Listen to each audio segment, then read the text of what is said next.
All right, time to reveal my potential breakout QBs for the 2025 fantasy football season. Let's go. I'm a guy who's won 36% of every single fantasy football league I've ever been in, playing for over 20 years. I want to share some of the insights that have made me uncommonly good at this thing. A lot of you guys have commented on my video where I explain my overall quarterback drafting philosophy with some very good guesses of who these guys are going to be. And there's an uncommon amount of QBs who are going late in drafts who have breakout potential this year. This is a very deep year for quarterback. So here's some guys who didn't quite make the cut. First, JJ McCarthy.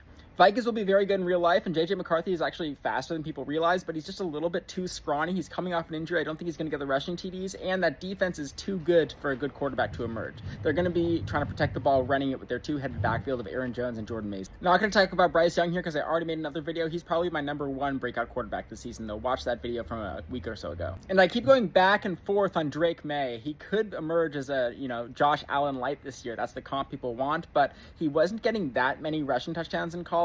I don't think his rushing talent is that elite as what we saw last year. He did get some passing upgrades, but still, looking at his receiver core, it's not as good as some of these other guys. Plus, the Pats defense looks like it'll be decent this year, so he's not going to be playing from behind quite so much, especially in a pretty weak division outside of Buffalo. Okay, now my actual picks. First, a guy that none of you actually said. This is a surprising one.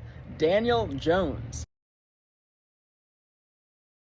I see Daniel Jones and Drake May being a lot closer this year than most experts. But I want to talk about Jones since he's available in even some very deep leagues. The Colts receivers are very underrated. Josh Downs, Michael Pittman Jr., and now they just had a Tyler Warren who could become an elite tight end this year. Jonathan Taylor, also one of the best receiving backs in the NFL. My AI models really like their offensive line, plus their defense is only going to be okay.